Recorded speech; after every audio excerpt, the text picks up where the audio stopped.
Hello students, তোমালোক সকলোকে মোৰ YouTube channel way of economics ষ্টাডিলৈ স্বাগতম জনাইছোঁ। আজি আমি মাইক্ৰ' ইকনমিক্সৰ ফাৰ্ষ্ট চেপ্টাৰৰ দুটা ইম্পৰ্টেণ্ট কনচেপ্টৰ বিষয়ে আলোচনা কৰিম। ফাৰ্ষ্ট কনচেপ্টটো হৈছে অপৰচুনিটি কষ্ট।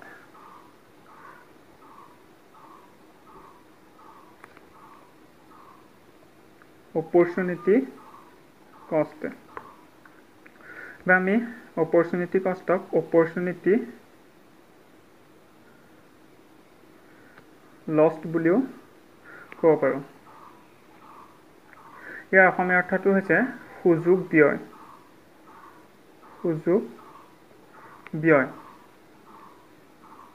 বা অপৰচুনিটি লছ মানে কি বুলি ক'ব পাৰোঁ যে সুযোগ হেৰুওৱা।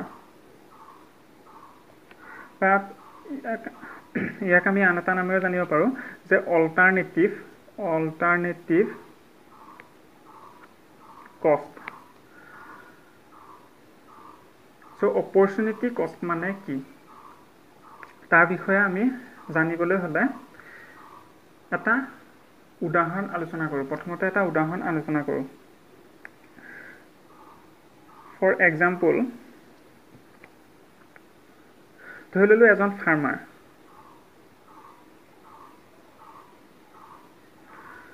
ফাৰ্মাৰজনৰ নাম হৈছে মিষ্টাৰ এক্স। ঠিক আছে, তেওঁৰ 5 বিঘা মাটি আছে। মিষ্টাৰ এক্সৰ 5 বিঘা মাটি আছে। ঠিক আছে, সেই 5 বিঘা মাটিত তেওঁ কি খেতি কৰিব তেওঁৰ 3টা অপশ্যন আছে। মিষ্টাৰ এক্সৰ হাতত 3টা অপশ্যন আছে যে তেওঁ সেই 5 বিঘা মাটিত কি খেতি কৰিব পাৰে। 1 নম্বৰ অপশ্যনটো হৈছে তেওঁ ধান খেতি কৰিব পাৰে, আৰু 2 নম্বৰ অপশ্যনটো হৈছে তেওঁৰ ঘেঁহু খেতি কৰিব পাৰে, আৰু 3 নম্বৰ অপশ্যনটো হৈছে তেওঁ সৰিয়হৰ খেতি কৰিব পাৰে। মিষ্টাৰ এক্স নামৰ খেতিয়কজনৰ 5 বিঘা মাটি আছে, আৰু সেই 5 বিঘা মাটিত তেওঁ হয় ধান খেতি কৰিব পাৰে, নহয় ঘেঁহু খেতি কৰিব পাৰে, নহয় সৰিয়হৰ খেতি কৰিব পাৰে। তেওঁ ধান খেতি কৰিলে তেওঁ বছৰেকত ইনকাম হয় 50,000 টকা পাৰ ইয়াৰ।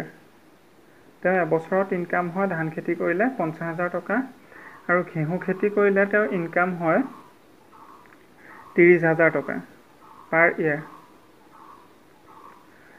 আৰু তেওঁ যদি সৰিয়হৰ খেতি কৰে তেনেহ'লে তেওঁ এবছৰত ইনকাম হয় 20,000 টকা পাৰ ইয়াৰ। তেওঁ পাৰ ইয়াৰ মানে এটা বছৰত 20,000 টকা ইনকাম হয়। তেতিয়া তোমালোকে নিজে ধৰিব পাৰিছা যে তেওঁ কোনবিধ খেতি কৰিব। তেওঁ নিশ্চয় ধানৰ খেতি কৰিব, কাৰণ তেওঁ ধানৰ পৰা এক বছৰত 50,000 টকা ইনকাম হয়নে?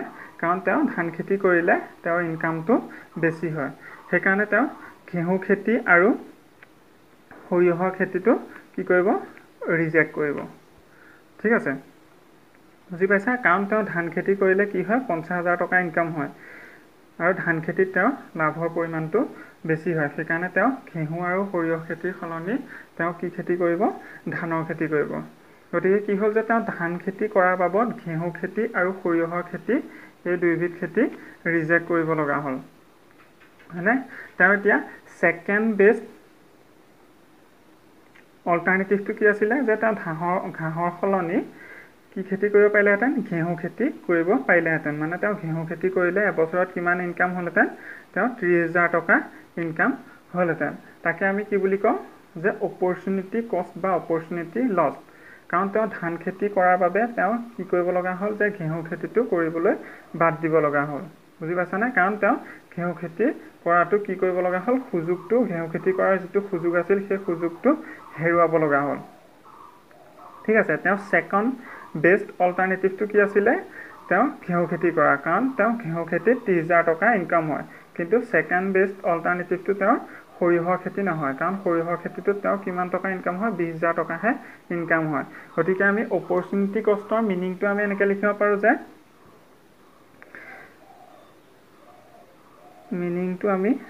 লিখিব পাৰোঁ যে কোনো এটা কাৰ্যৰ কোনো এটা কাৰ্যৰ সুযোগ ব্যয় হৈছে সেই কাৰ্যটোৰ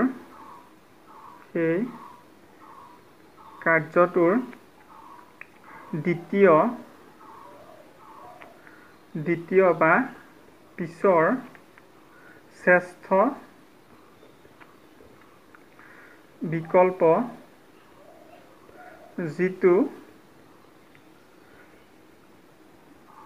আন এটা বিকল্প পছন্দ কৰাৰ বাবে ত্যাগ কৰিব লগা হয়। ইয়াৰ মিনিংটো কি ক'লো যে সুযোগ ব্যয় মানে কি যে কোনো এটা কাৰ্যৰ সুযোগ ব্যয় হৈছে সেই কাৰ্যটোৰ দ্বিতীয় বা পিছৰ শ্ৰেষ্ঠ বিকল্প। এতিয়া এইটো এটা কাৰ্য হয়নে নহয়? এজন ফাৰ্মাৰে খেতি কৰে, তেওঁৰ সেইটো হৈছে এটা কাম হয়নে? কোনো এটা কাৰ্যৰ সুযোগ ব্যয় হৈছে সেই কাৰ্যটোৰ দ্বিতীয় বা পিছৰ শ্ৰেষ্ঠ বিকল্প মানে নেক্সট বেষ্ট অল্টাৰনেটিভ। তেওঁ ফাৰ্মাৰজনে কি কৰে? ধান খেতি কৰে। ধান খেতি কৰি তেওঁ বছৰেকত ইনকাম হয় 50,000 টকা হয়নে? তেওঁ ধান খেতি কৰাৰ বাবে তেওঁ কি কৰিব লগা হ'ল? ঘেঁহু খেতিটো কৰাৰ পৰা তেওঁ বিৰত থাকিব লগা হ'ল। যদি তেওঁ ঘেঁহু খেতি ইনকাম কৰিলেহেঁতেন তেতিয়া তেওঁ কিমান টকা ইনকাম কৰিব পাৰিলেহেঁতেন? 30,000 মানে 30,000 টকা এবছৰত ইনকাম কৰিব পাৰিলেহেঁতেন, যিটো আন এটা বিকল্প পচন্দ কৰাৰ বাবে ত্যাগ কৰিব লগা হ'ল। তেওঁ ধান খেতি কৰিম বুলি পচন্দ কৰাৰ বাবে তেওঁ ঘেঁহু খেতি কৰাৰ পৰা বিৰত থাকিব লগা হ'ল। ইয়াকে কি বুলি কোৱা হয়? অপৰচুনিটি কষ্ট বা অপৰচুনিটি লছ বুলি কোৱা হয়। বুজি পাইছা? চ' আমি আৰু এটা এক্সাম্পল লৈ বুজিও। ধৰি ললোঁ এ বয়, এজন ল'ৰাজনৰ নাম মিষ্টাৰ ৱাই। মিষ্টাৰ ৱাইয়ে কি কৰিলে? মাষ্টাৰ ডিগ্ৰী কমপ্লিট কৰিলে। তেওঁ মাষ্টাৰ ডিগ্ৰী কমপ্লিট হোৱাৰ পিছতে তেওঁলৈ 3টা জবৰ অফাৰ আহিল। ধৰি ল'লোঁ তেওঁলৈ 3টা জবৰ অফাৰ আহিল মানে জব 1, জব 2 আৰু জব 3। তেওঁ 1 নম্বৰ জবটোত তেওঁক চেলাৰী দিব 70,000। 2 নম্বৰ জবটোত তেওঁক চেলাৰী দিব 50,000 আৰু 3 নম্বৰ জবটোত তেওঁক চেলাৰী দিব 30,000। ধৰি ল'লোঁ তেওঁক 30,000 চেলাৰী দিব। কি ক'লোঁ বুজি পাইছা? যে এজন ল'ৰা ধৰি ল'লোঁ তেওঁৰ নাম মিষ্টাৰ ৱাই। তেওঁ মাষ্টাৰ ডিগ্ৰী কমপ্লিট কৰিলে। কমপ্লিট কৰাৰ পিছতে তেওঁ 3টা অফাৰ আহিল জবৰ। 1 নম্বৰ জবটোত তেওঁক 70,000 টকা মান্থলি চেলাৰী দিব আৰু সেইটো মান্থলি পাৰ মান্থ। আৰু জব 2ত তেওঁক 50,000 টকা চেলাৰী দিব আৰু জব 3ত তেওঁক পাৰ মান্থ 30,000 টকা চেলাৰী দিব। এতিয়া তোমালোকে নিশ্চয় গম পাইছা যে মিষ্টাৰ ৱাইয়ে কোনটো জব পচন্দ কৰিব?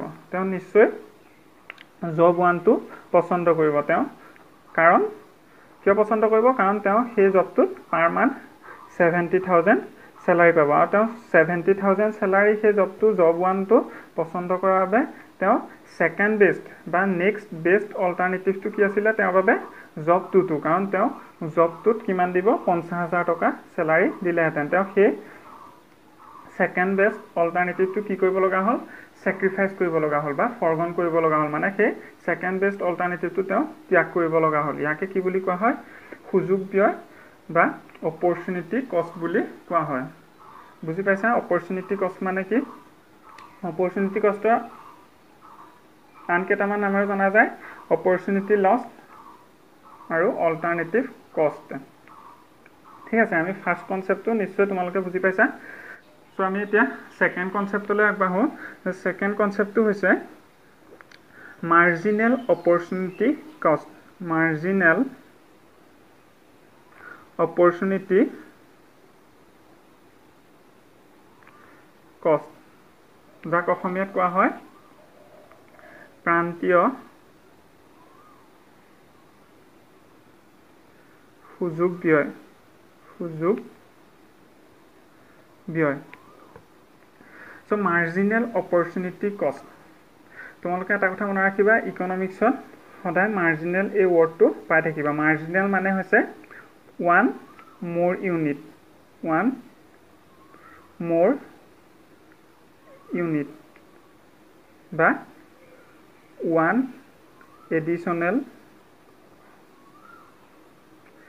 unit এই প্ৰডাকশ্যনৰ ক্ষেত্ৰতে হ'ব পাৰে বা কনজাম্পশ্যনৰ ক্ষেত্ৰত হ'ব পাৰে বা বিভিন্ন ক্ষেত্ৰতো হ'ব পাৰে মানে 1 more unit মানে এটা অতিৰিক্ত একক এটা অতিৰিক্ত একক সো ইকনমিক্সত মনত ৰাখিবা যে মাৰ্জিনেল শব্দটোৰ অৰ্থ হৈছে এটা অতিৰিক্ত একক এটা আমি পঢ়িম যে মাৰ্জিনেল অপৰচুনিটি কষ্ট মানে কি সো চোৱা ইয়াৰ ফাৰ্ষ্ট মিনিংটো চোৱা মাৰ্জিনেল অপৰচুনিটি কষ্টৰ মিনিংটো চোৱা মিনিংটো যে কোনো এবিধ দ্ৰব্যৰ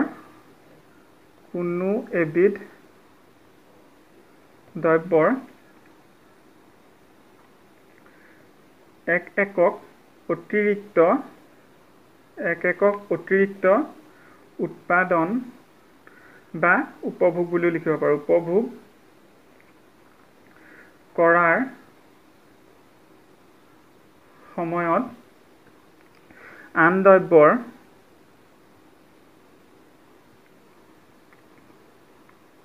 উৎপাদন বা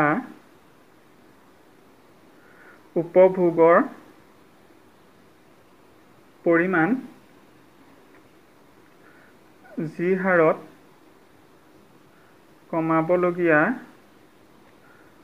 হয় সেইটোৱেই হৈছে প্ৰথম দ্ৰব্যটোৰ প্ৰান্তীয় সুযোগ ব্যয় যাক আমি শৰ্টত ক'ব পাৰোঁ MOC মানে কি মাৰ্জিনেল অপৰচুনিটি কষ্ট সো কি ক'লোঁ যে কোনো এবিধ দ্ৰব্যৰ এক একক অতিৰিক্ত উৎপাদন মানে কি এক একক অতিৰিক্ত উৎপাদন বা উপভোগ কৰাৰ সময়ত আন দ্ৰব্যৰ উৎপাদন বা উপভোগৰ পৰিমাণ যি হাৰত কমাবলগীয়া হয় সেইটোৱে হৈছে প্ৰথম দ্ৰব্যটোৰ প্ৰান্তীয় সুযোগ ব্যয় ইয়াৰ ফৰ্মুলাটো হৈছে MOC ওলোৱা ফৰ্মুলাটো হৈছে delta y by delta x ইয়াত ইকনমিক্সত ডেল্টা শব্দতে কি বুজায় চেঞ্জ বুজায় মানে change in y goods and change in x goods বুজি পাইছা সো আমি এটা এক্সাম্পলৰ সহায়ত বুজিলে বেছিকৈ বুজি পাম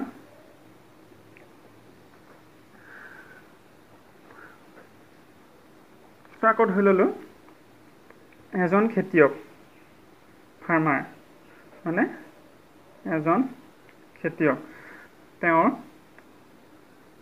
নাম হৈছে মিষ্টাৰ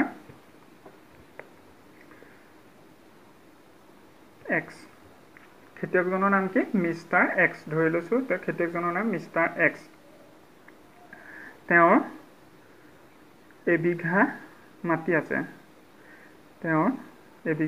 আছে আৰু সেই এবিঘা মাটিত তেওঁ ধান আৰু ঘেঁহু উৎপাদন কৰে সেই মাটিডৰাত তেওঁ কি উৎপাদন কৰে ধান আৰু ঘেঁহু উৎপাদন কৰে ঠিক আছে কি ক'লোঁ যে এজন ফাৰ্মাৰজনৰ নাম হৈছে কি মিষ্টাৰ এক্স তেওঁৰ এবিঘা মাটি আছে আৰু সেই তেওঁ মাটিডৰাত তেওঁ ধান আৰু ঘেঁহু উৎপাদন কৰে মানে দুইবিধ শস্য উৎপাদন কৰে সো আমি ধৰি লওঁ কিছুমান কম্বিনেশ্যন ধৰি লওঁ ধান আৰু ঘেঁহুৰ কম্বিনেশ্যন আমি অসমীয়াত ক'ব পাৰোঁ সংমিশ্ৰণ বা জোঁট বুলি ক'ব পাৰোঁ সো ধৰিলোঁ গুড এক্স ধৰিলোঁ ধান আৰু গুড ৱাই ধৰিলোঁ ঘেঁহু ঠিক আছে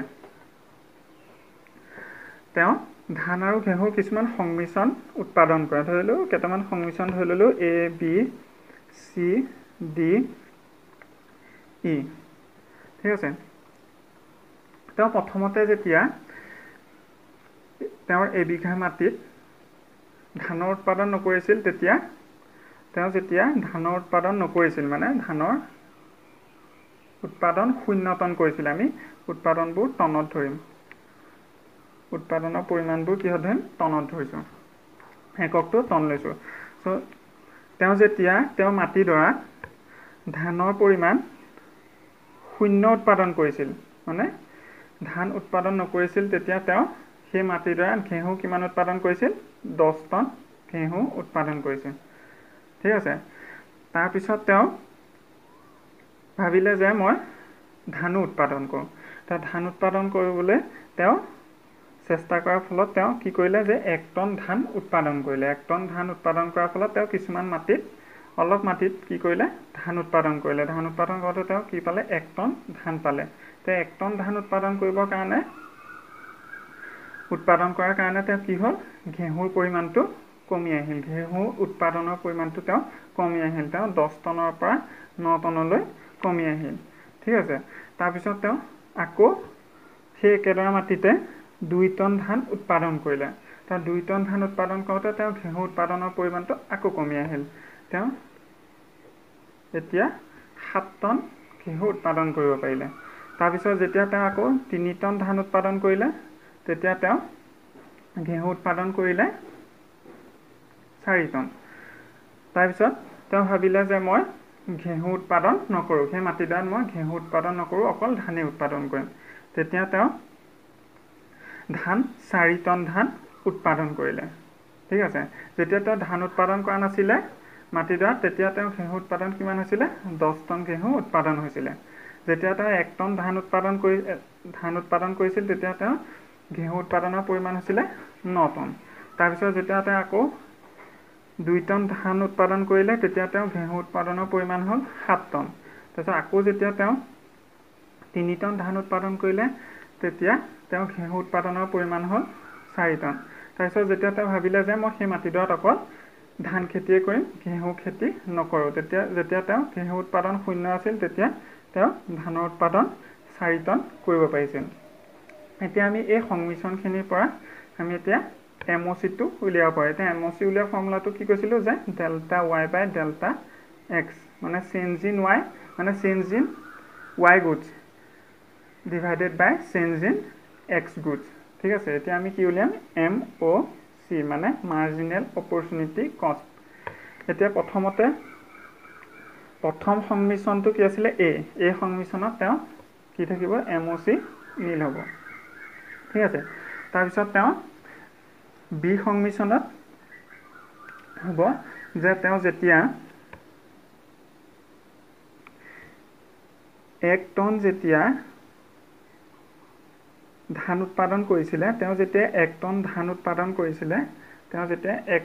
উৎপাদন কৰিছিলে তেতিয়া তেওঁ কিমান টন ঘেঁহু চেক্ৰিফাইচ কৰিব লগা হৈছিল তেওঁ ঘেঁহু চেক্ৰিফাইচ কৰিব লগা হৈছিলে কিমান 1 টন মানে তো এক্সটোৱে বুজাইছে ধানৰ উৎপাদন পৰিমাণ আৰু y বুজাইছে ঘেঁহুৰ উৎপাদনৰ পৰিমাণ তাৰপিছত যেতিয়া তেওঁ ভাবিলে যে মই আৰু 1 একক অতিৰিক্ত ধান উৎপাদন কৰোঁ যেতিয়া তেওঁ আকৌ এটা অতিৰিক্ত একক ধানৰ উৎপাদন কৰিছিল 1 একক অতিৰিক্ত ধান উৎপাদন কৰিছিলে মানে যেতিয়া তেওঁ আকৌ 1 একক অতিৰিক্ত ধান উৎপাদন কৰিছিলে তেতিয়া তেওঁ ঘেঁহু উৎপাদন কিমান চেক্ৰিফাইচ কৰিব লগা হৈছিলে তেওঁ চেক্ৰিফাইচ কৰিব লগা হৈছিলে 2 টন ঘেঁহু বুজি পাইছা তাৰপিছত যেতিয়া তেওঁ আকৌ 1 একক অতিৰিক্ত যেতিয়া ধানৰ উৎপাদন কৰিছিল তেতিয়া তেওঁ ঘেঁহু চেক্ৰিফাইচ কৰিব লগা হৈছিলে কিমান 3 টন ঘেঁহু তাৰপিছত যেতিয়া লাষ্টত আকৌ তেওঁ যেতিয়া আকৌ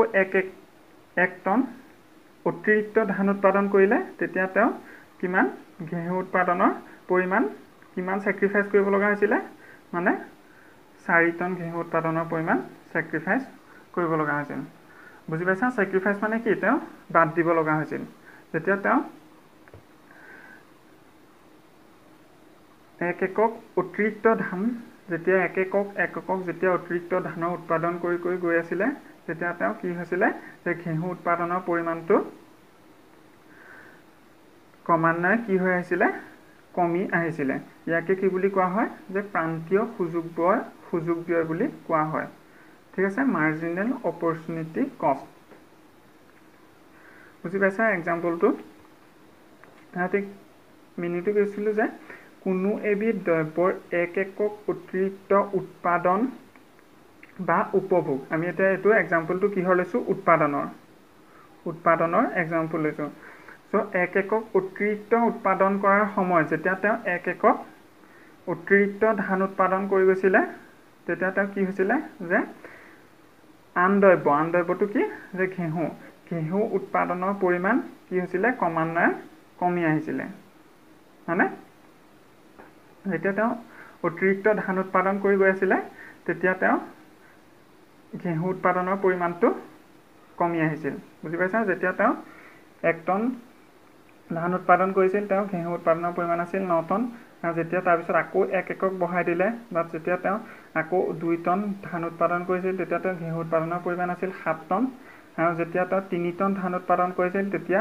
ঘেঁহু উৎপাদনৰ পৰিমাণ আছিল 4 টন আৰু যেতিয়া তেওঁ 4 টন ধান উৎপাদন কৰিছিলে তেতিয়া তেওঁ ঘেঁহু উৎপাদনৰ পৰিমাণ আছিল 0 মানে কি হৈছিল যে ধানৰ যেতিয়া উৎপাদন 1 একককে তেওঁ বঢ়াই গৈ আছিলে তেতিয়া তেওঁ ঘেঁহু উৎপাদনৰ পৰিমাণটো কমাবলগীয়া হৈছিল ইয়াকে কি বুলি কোৱা হয় প্ৰান্তীয় সুযোগ ব্যয় বুলি কোৱা হয় বুজিলা তো ইয়াৰ লগতে আমি আৰু এটা কথা জানি থোৱা উচিত যে মাৰ্জিনেল অপৰচুনিটি কষ্ট অৰ্থাৎ প্ৰান্তীয় সুযোগ ব্যয় মাৰ্জিনেল অপৰচুনিটি কষ্ট প্ৰান্তীয় সুযোগ ব্যয় যেতিয়া বৃদ্ধি হয় তেতিয়া পিপিসি কাৰ্ভ মানে প্ৰডাকশন পসিবিলিটি কাৰ্ভ উৎপাদন সম্ভাৱনীয়তা সীমাৰেখা সেই কাৰ্ভডাল কি হয় কনকেভ হয় সেই কাৰ্ভডালৰ আকৃতি কনকেভ হয় মানে কি হয়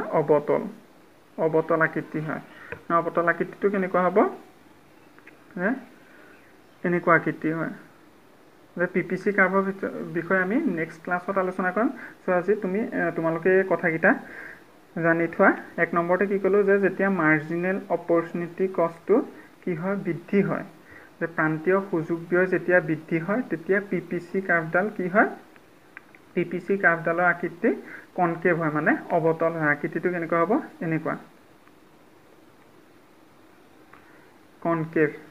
কনকেভ হয় আৰু 2 নম্বৰ যেতিয়া এমওসি হ্ৰাস হয় মানে কমি যায় তেতিয়া পিপিসি কাৰ্ভডালৰ আকৃতি কনভেক্স হয় কনভেক্স মানে অসমীয়াত কোৱা হয় উত্তল হয় এই আকৃতিটো এনেকুৱা হয় উত্তল ঠিক আছে আৰু 3 নম্বৰত হৈছে যেতিয়া এমওসি মাৰ্জিনেল অপৰচুনিটি কষ্ট কনষ্টেন্ট হয় মানে কি হয় স্থিৰ হয় যেতিয়া মাৰ্জিনেল অপৰচুনিটি কষ্ট স্থিৰ হয় যেতিয়া কি হয় একে থাকে মানে কি কনষ্টেন্ট মানে স্থিৰ হয় তেতিয়া পিপিসি কাৰ্ভডালৰ আকৃতি ষ্ট্ৰেট লাইন মানে সৰল ৰেখা হয় মানে ইয়াৰ আকৃতিটো কেনেকুৱা হ'ব পিপিসি কাৰ্ভডালৰ আকৃতি তেতিয়া কেনেকুৱা হ'ব এনেকুৱা সৰল ৰেখা হ'ব বুজি পাইছা সো কি ক'লো যে পিপিসি কাৰ্ভৰ বিষয়ে আমি নেক্সট ক্লাছত আৰম্ভ কৰিম যে পিপিসি কাৰ্ভ মানে হৈছে প্ৰডাকশন পসিবিলিটি কাৰ্ভ মানে উৎপাদন সম্ভাৱনীয়তা সীমাৰেখা বুজি পাইছা এই কাৰ্ভডালৰ বিষয়ে আমি নেক্সট ক্লাছত আৰম্ভ কৰিম জাষ্ট তোমালোকে আজি এই তিনিটা কথা জানি থোৱা কি ক'লো যে যেতিয়া এমওসি বৃদ্ধি হয় তেতিয়া আমাৰ এই ক্ষেত্ৰত কি হৈছে আমি যোনটো এক্সাম্পল দিলোঁ সেই এক্সাম্পলৰ ক্ষেত্ৰত কি হৈছে এমওসি ক্ৰমান্বয়ে বাঢ়ি আহিছে হয়নে ক্ৰমান্বয়ে যেতিয়া বাঢ়ি আহে তেতিয়া পিপিসি কাৰ্ভডালৰ আকৃতি অবতল হয় যাক ইংলিছত কোৱা হয় কনকেভ অবতল আকৃতিটো এনেকুৱা সেকেন্ডত ক'লো যেতিয়া মাৰ্জিনেল অপৰচুনিটি কষ্ট হ্ৰাস হয় মানে কমি আহে তেতিয়া পিপিসি কাৰ্ভডালৰ আকৃতি কনভেক্স হয় কনভেক্স মানে কি অসমীয়াত উত্তল আকৃতিটো কেনেকুৱা হ'ব এনেকুৱা আকৃতি হ'ব আৰু তৃতীয়তে ক'লোঁ যে যেতিয়া MOC কাৰ্ভডালৰ